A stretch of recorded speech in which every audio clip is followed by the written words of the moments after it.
الحين أنت وش رأيك في غيبة الإمام الحجة المنتظر عجل الله تعالى له الفرج؟ شوف، بأمر الله، لو مو أمر الله لا أمر الله، الله قال لي يغيب خلاص غاب. غيبة الإمام عليه السلام وش تسبب؟ تسبب غياب النور. إذا غاب النور تراكمت سحب الظلام، تتخبط الأمة في ظلمات وغياهب ومشاكل وتخلفات. كل فرقة تجي تدعي أنها الفرقة الناجية، كل ناس يقولون إحنا على حق، ذولاك يقولون إحنا على حق، إحنا على. السبب شنو؟ غياب الإمام.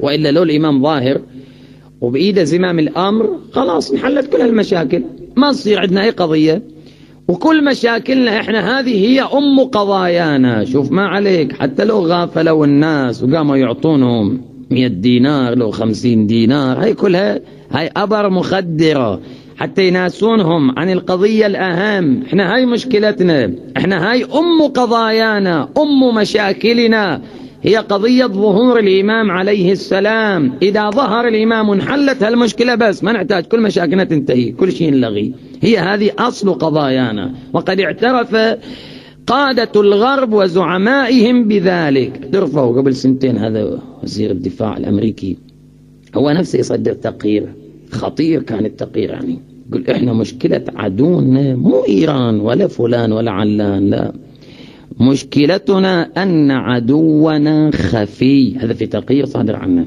باللغة الإنجليزية. عدونا خفي ما ندري عنه، وش عنده، وش يمتلك من قوة، متى بيطلع، متى بيواجهنا، كيف سيواجهنا، من أي طريق سيأتي، ما ندري عنها. هاي البلوى، هاي الخطر اللي يهددنا. العدو خفي.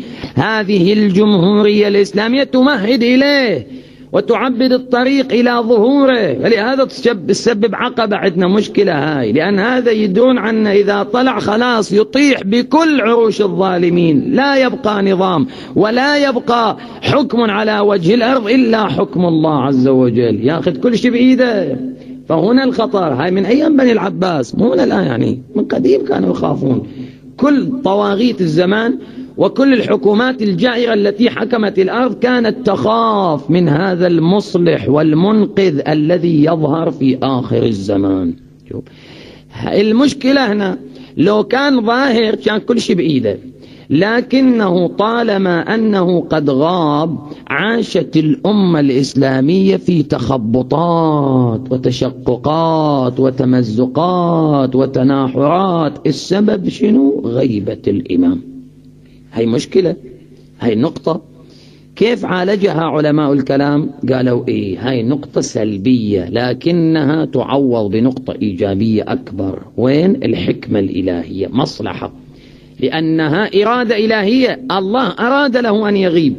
هذه المصلحة الإلهية تقول لك خلهم يعيشون ملايين السنين لتجرب البشر سائر الأنظمة والدساتير والحكومات والقوانين الأرضية إلى أن يصلوا إلى قناعة تامة بأن لا حكومة عادلة على وجه الأرض إلا حكومة السماء، إلا أحكام دين الله عز وجل.